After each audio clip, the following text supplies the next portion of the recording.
So today's show is going to be appetizers and cocktails. And then my producer Sandra said, what the hell, let's just make it cocktails. And I said, let's find a happy medium. So today's show is food you can eat while you've been drinking. I'm Sam the Cooking Guy. This show is about food that's big in taste and small in effort. Man, is that good. Totally easy stuff anyone can make. Look at them going already. And everything comes from a supermarket. You take all those other cooking shows like this. You don't need them anymore. This is Sam the Cooking Guy. Sorry, you can't do a show about drinking food and not be drinking, right? I mean, it just makes sense.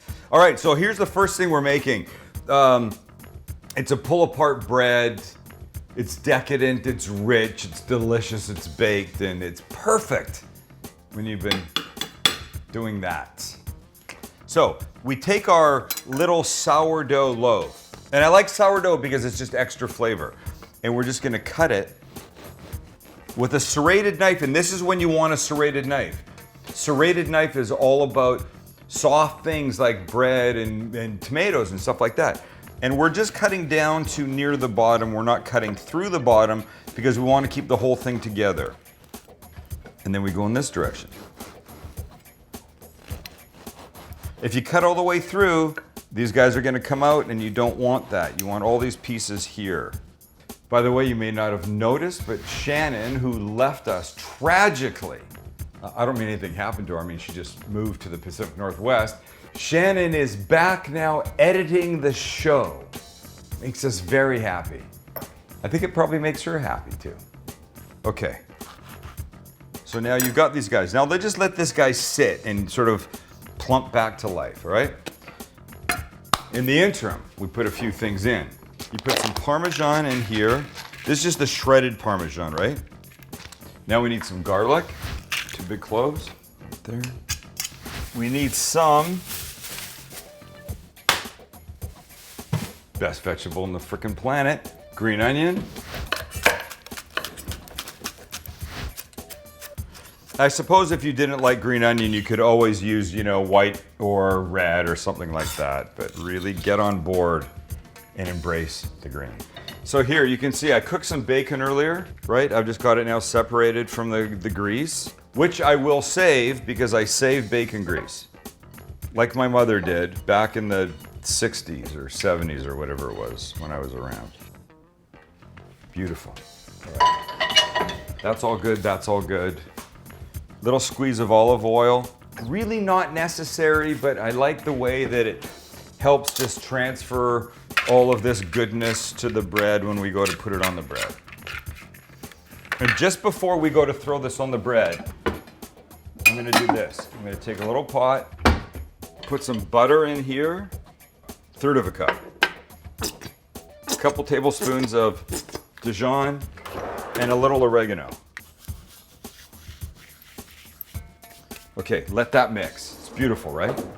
Now we're gonna take this cheesy, crazy, bacony, green oniony, garlicky nonsense, and we want it in between all of the little slices in here, because this is what's gonna flavor this thing. Look at how beautiful that is. It's amazing. Butter melting. Butter, Dijon, oregano. Now let's do this. Get a baking sheet and some foil. The whole bread loaf goes right here. Just gather up a little bit of the extra of this. Stuff it in, and now watch. Now this happens over the top. Butter, our Dijon, our oregano. What do you think of that?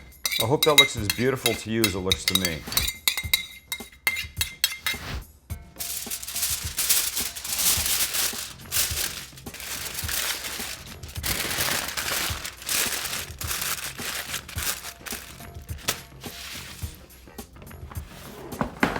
My oven's at 350. It goes in the oven maybe 15 minutes. Then we're gonna open the top, let it brown a bit. Then we eat and we drink. So now this has been in about 15, 20 minutes. So now we're gonna open it up, and we'll open it up like a, what's that popcorn? Jiffy Pop, like a Jiffy Pop. We'll just cut this open because now we want to brown it a little bit. Okay, oh my God. So now here's what we've got, right? Melty, gorgeous, beautiful, but now it goes back in for another five or 6 minutes. Now it's gonna get crispy and gorgeous and fantastic. And then we pull it out and have a drink and then try it, of course. And here we go. So we baked it for 15, 20-ish minutes. We take it out, we open it up like Jiffy Pop, and then we put it back in the oven so that it gets some color and starts to crisp up a little bit. And then we just take the whole thing and we put it right there. Look at that. So imagine, you could do this in the barbecue, you can do it in your oven, you do it wherever you want, but you make whatever you're making, or if this is all you're making, then you come in and you do this. And look how melty, right? Look how beautiful that is, all in between. So get a crispy piece. And do that. Look at the steam. Garlic, oregano, butter, cheese. Crunch. Oh my God. Okay, it's crazy. All right, when we come back, what do we do? We're deep frying pickles. How do you not like that on this day? Don't go away.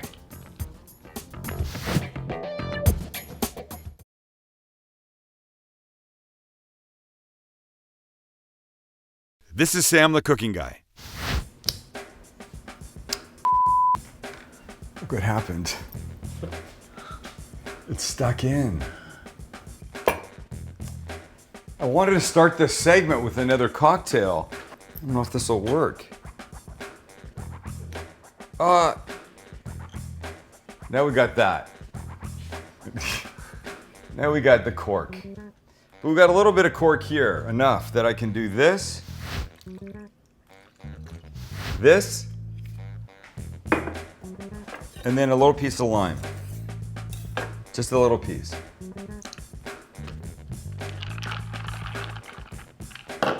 All right, deep fried pickles. Maybe the perfect drinking food. Maybe. We're gonna find out. So 3 bowls. I've got oil over here coming up to 350-ish degrees. Here's what I need for my 3 bowls. I need some flour. We need some eggs. We're setting up your basic everyday breading station for things that you will deep fry. 1 egg, 2 eggs. This has to be beaten. Most people would imagine that the right way to do this was you put whatever it is you're breading into something wet first and then into the dry stuff. No, we go flour first, then the egg, and then into the crispy part, which in this case is panko crumbs. Here's what we do. We're gonna season with salt and pepper the panko just a little bit.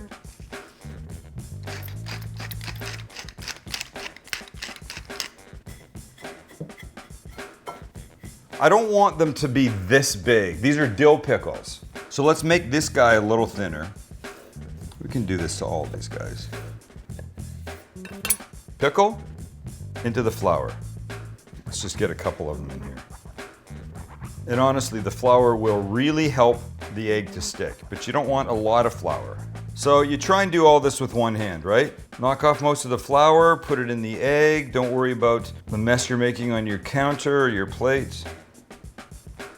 Then it goes in here on all sides.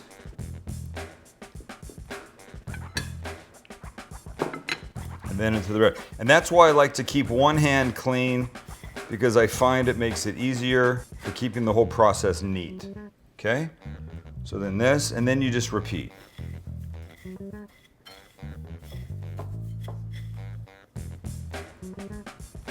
All right. 350, that's what we want. You can't overload your pot. If you have a big pot, of course you can put more in, but whatever you put in is gonna drop the temperature significantly. So we're gonna go like 3 of these things at a time. I'm just gonna let them do their thing. I am gonna get ready to take them out though with my spider. I'm gonna put them on a plate with paper towels, like that, and we're gonna make just a little dipping sauce for them that's gonna be just a couple things while they're cooking. Those are gonna take about 3 to 4 minutes before they're done. So here we go. So this is mayonnaise, a little chili powder, just a little bit, a little lime juice. Perfect. And garlic. Just 1 little clove of garlic. And then we go like this. Let me throw 1 more of these guys in here. Once you put them in and they come to temperature, then you can add other stuff.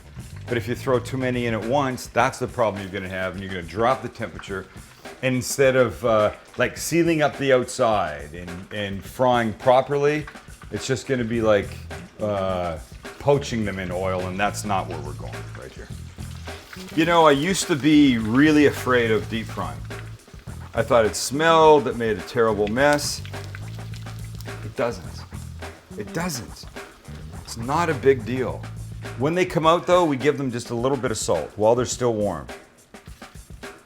And then we'll just take these guys and put them right on there. Look how amazing this is. Look how amazing this is. Deep fried pickles. You tell me that these pickles don't go with this bourbon perfectly. Because they do. Oh, you smell pickle. It's fantastic. Okay, little dip.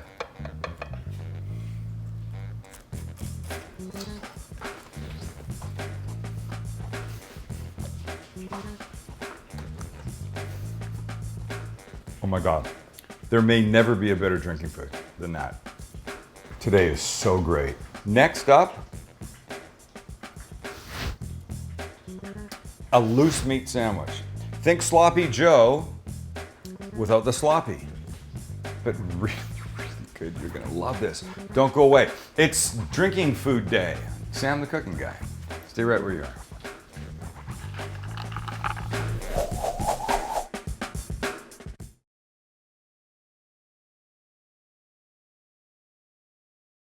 This is Sam the Cooking Guy. Welcome back to Sam the Cooking Guy. Welcome back to Sam the Cooking Guy. Today is drinking food day. By the way, this next thing feels very much like beer to me. Come, Michael, look what we're making. I think anybody in TV land would recognize this as ground beef. We're just browning it. It's simple. And now we're gonna add about a small white, yellow diced onion.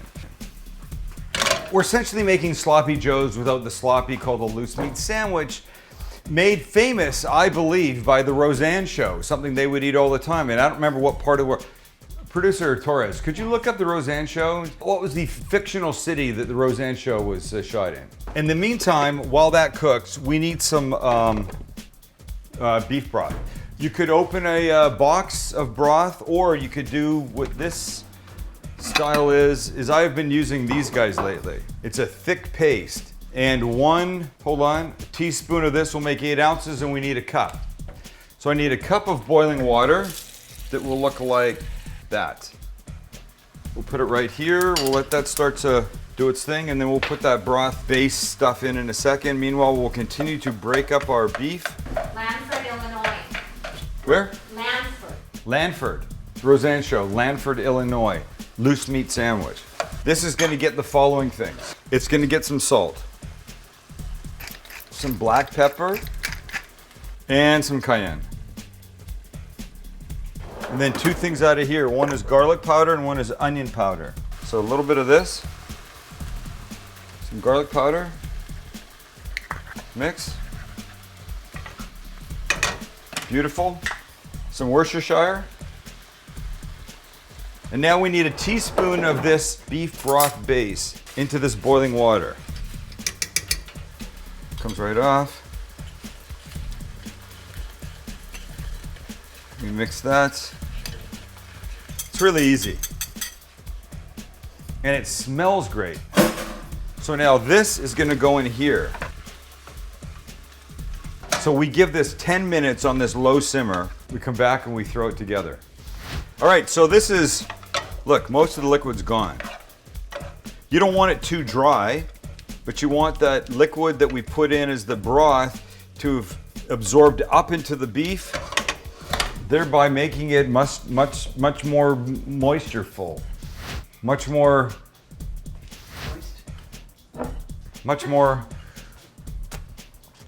delicious. So here's what we're gonna do. We take a bun. It's your basic everyday hamburger bun. You can use anything you want. Go fancy, use brioche, use an English muffin, use whatever. We're gonna put some butter on both sides of this. And then this will go on the flat top here. Secret ingredient coming right from behind you, Michael. Sorry. Shoot much?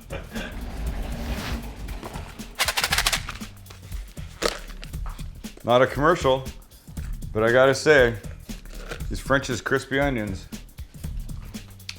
be hard pressed to find a place that they don't belong. Goes like this.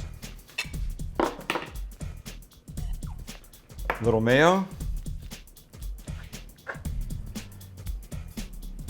And now like a perfect amount of that. Turn that off. Bring this over. While it's still hot, some shredded cheese goes on top. American cheese, blue cheese, whatever. Probably not blue cheese. I don't think that would be right. But some cheese on top. And then some of the onions. Like that. And then that. Now, what do you think the right thing would be to do, Michael? Should we cut it or we just pick it up? We cut it. We don't cut it. We just pick it up for God's sakes. Where's your thinking, man? Look at this. Look at this ridiculous nonsense.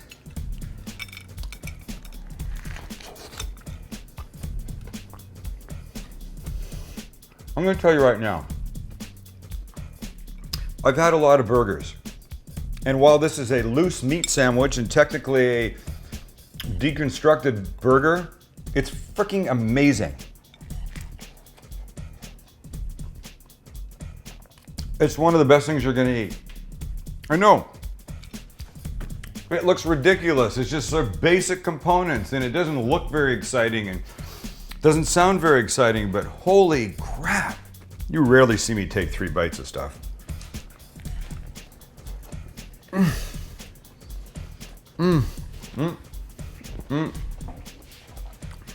Nobody move. All right, one more. And I've saved the most decadent for last. I think you're gonna like it. Don't go away. It's, what is it? It's drinking food day. I'm Sam the Cooking Guy. I'm going back in. 4th or 5th bite. I just can't help myself. I can't help myself.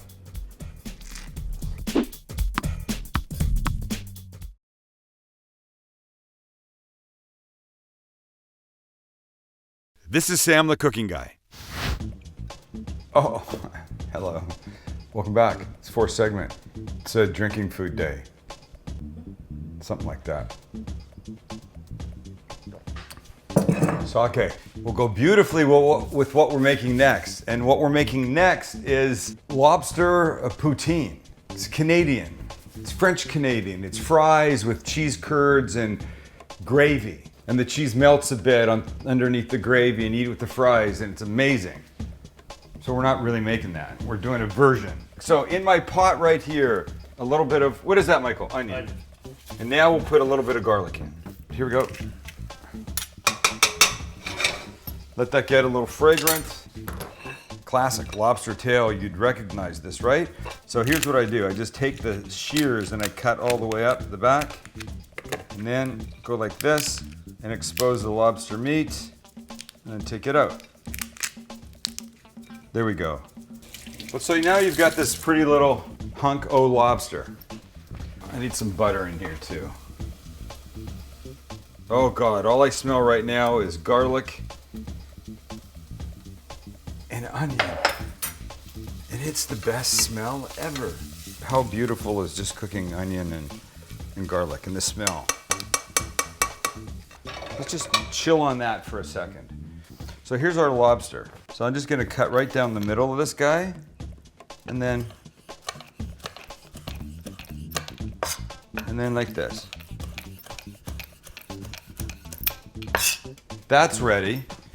My pan's starting to get ready. Let's get back to this cheese sauce nonsense. So when you make a roux, which is the thickening agent, you want equal parts of fat and flour. We'll go a couple tablespoons of flour and butter.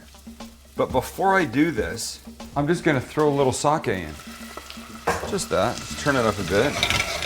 Let that onion in, the alcohol will cook off and most of that liquid will go away. And as the liquid goes away, it'll leave a little bit of the sake flavor in the onions and the garlic. I'm gonna put a couple tablespoons of the butter in here. And just as it starts to melt, it's gonna get 2 tablespoons of the flour. All right, so a couple tablespoons of flour will go in. When you stir in the flour, one of the goals is you're gonna cook out what is essentially the raw flour flavor. So you do this. So we're gonna add 2 things at this point. Half a cup of milk, which looks like that, I believe, and a half a cup of clam juice. Okay, we're gonna let that start to thicken a little bit. In the meantime, we need some cheese. So I've already got shredded Monterey Jack, but now I need a couple ounces of shredded smoked Gruyere, which is not that much, but will look like this. As soon as this starts to bubble just a bit, I'll put my cheese in. Come on, come on, come on, come on, come on, come on, come on, come on. There it is. Let's add the Gruyere. Beautiful. And Monterey Jack, about the same amount. Now we do this. Okay, beautiful. Okay, that's nice. Now, it's gonna need some salt because it doesn't have any salt, right? And it's gonna need some pepper because it doesn't have any pepper. And now this pan right here that has been getting too hot because I forgot to take it off the heat. What's this for, Michael? Lobster. Thank you, lobster. So let's get some butter going in here.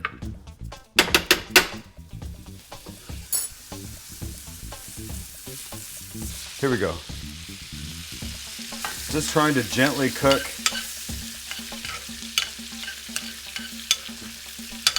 the lobster.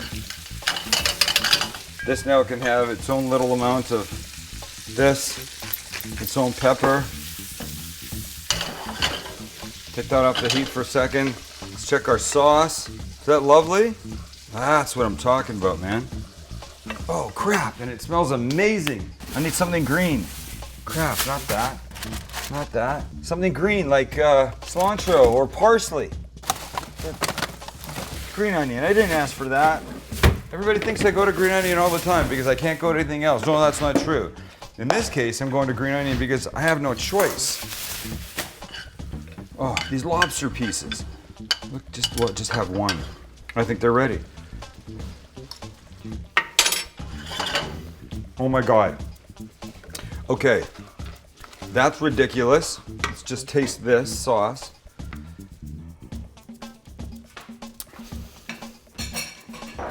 It needs a little cayenne, is what it needs. Just a little.